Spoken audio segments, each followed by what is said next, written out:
चर्चा है कि गजा के लिए अमेरिकी प्रेसिडेंट ट्रंप का 20 सूत्रीय कार्यक्रम लाया ही इसलिए गया है कि ईरान की घेराबंदी की जाए। मिडिल ईस्ट पर नजर रख रहे कई जानकार बताते हैं कि प्रेसिडेंट ट्रंप का ये प्लान कोई नया नहीं है, बल्कि ईरान को रोकने की एक और कोशिश है जिसमें मुस्लिम और अरब मुल्क बराबरी के भागीदार हैं। ईरान मामलों के एक्सपर्ट और मिडिल ईस्ट की बदलती सूरत हाल पर पैनी नजर रखने वाले असर टाइम्स के हेड शौकत भारती कहते हैं कि अरब देशों, इसराइल और अमेरिका के बीच बहुत पहले ही डील हो गई है जिसमें गजा को खाली कराना और हमास को खत्म करना जैसे मुद्दों पर सहमति है।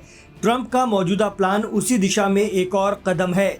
इतना ही नहीं, लेबनान में हिजबुल्लाह को डिसआर्म करना भी इसी डील का हिस्सा है।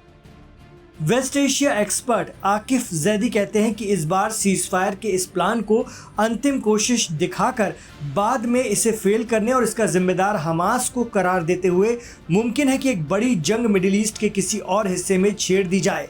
आकिफ जैदी का यह भी कहना है कि हो सकता है कि ईरान पर दोबारा हमला हो या फिर इराक में मौजूद ईरान समर्थक गुटों पर कार्रवाई हो।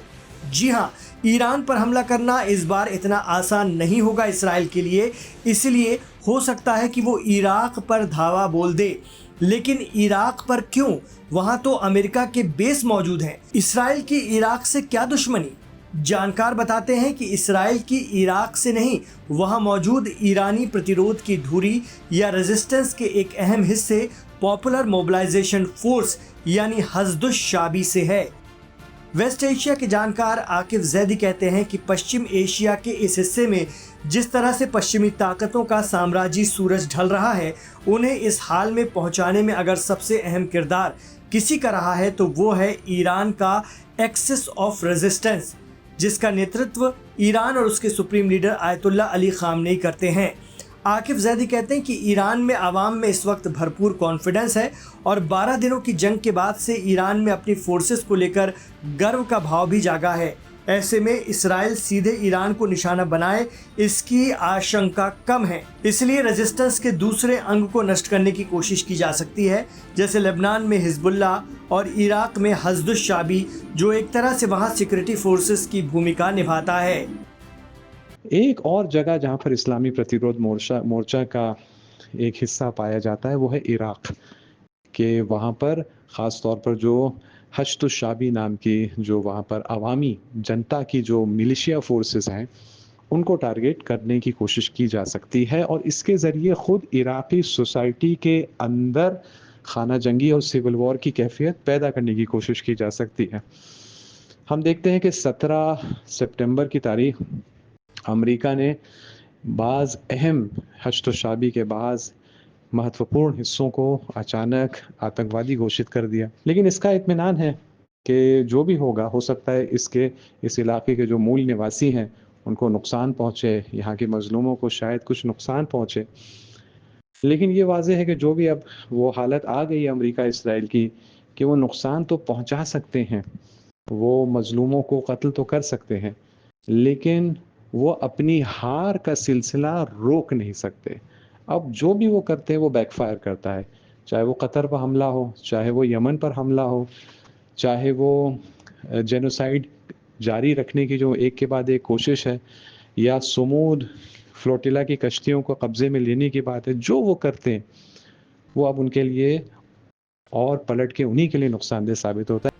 Middle east expert Shaukat Bharti कहते हैं कि मिडिल ईस्ट में ईरान के वर्चस्व को खत्म करने के लिए अमेरिका और इसराइल के साथ ही तुर्की, सऊदी अरब, कतर, यूएई, मिस्र और जॉर्डन के बीच डील है, जिसके तहत गजा पर कंट्रोल हासिल करना है और इसके लिए कई दिनों से काम चल रहा है। उनके मुताबिक सीरिया में बशर अल असद का तख्ता पलट होना इसी डील का हिस्सा है, क्योंकि फिलिस्तीन की मांग को खत्म करने की दिशा में सीरिया पहले सबसे बड़ी बाधा था, जहां से ईरान की एक्सिस ऑफ रेजिस्टेंस को मदद पहुंचती थी। और अब इराक को निशाने पर लिया जा सकता है, क्योंकि यहाँ पर पॉपुलर मोबिलाइजेशन फोर्स को अमेरिका ने आतंकवादी संगठन करार दिया है और इसराइल को एक बहाना मिल गया है इराक पर हमले का।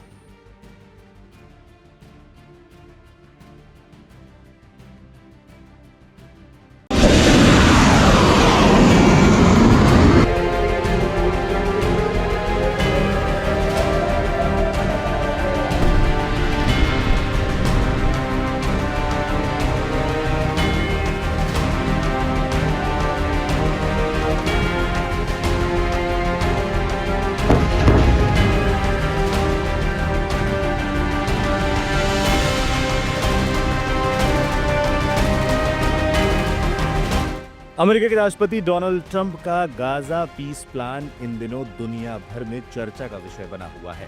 शनिवार को ट्रंप ने इस प्लान की सफलता का संकेत देते हुए कहा कि बातचीत के बाद इजराइल वापसी रेखा पर सहमत हो गया है। जब लग रहा था कि अब मध्य एशिया में कई सालों बाद शांति आएगी, लेकिन इस बीच रविवार तड़के कुछ ऐसा हो गया जिसने पूरी शांति को फिर से हिला कर रख दिया है। 5 अक्टूबर की सुबह यमन के हूती विद्रोहियों ने इजराइल पर एक और मिसाइल दाग दी। इसके साथ ही इजराइल के मध्य भाग और दक्षिणी वेस्ट बैंक में हवा में सायरन बजने लगे।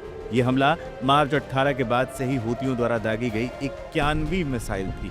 हूतियों के हमले के बीच गाजा में इजराइल ने फिर से हवाई हमले तेज कर दिए, जबकि अमेरिका ने शांति की अपील करते हुए इजराइल को बमबारी रोकने की चेतावनी दी थी। अमेरिकी राष्ट्रपति डोनाल्ड ट्रंप ने 3 अक्टूबर को शांति प्रस्ताव के तहत गाजा पर बमबारी बंद करने को कहा था, लेकिन इसके बाद भी हुए हमलों में गाजा में कम से कम 17 लोगों की मौत हुई है।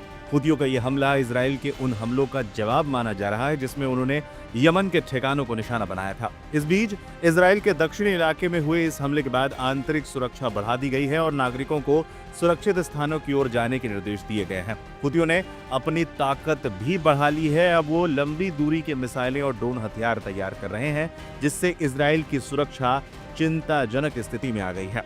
इससे पहले अमेरिका के राष्ट्रपति डोनाल्ड ट्रंप ने इस शांति प्लान की सफलता का संकेत देते हुए कहा था कि बातचीत के बाद इजराइल वापसी रेखा पर सहमत हो गया है। इतना ही नहीं, ट्रंप ने यह भी कहा था कि हमास को भी इसकी जानकारी दे दी गई है। अब जैसे ही हमास इस बात पर अपनी मुहर लगाता है, वैसे ही सीजफायर लागू हो जाएगा और फिर बंधकों का आदान प्रदान होगा। Social media site truth social पर अपनी बात रखते हुए ट्रंप ने कहा, बातचीत के बाद इजराइल वापसी की लाइन पर सहमत हो गया है।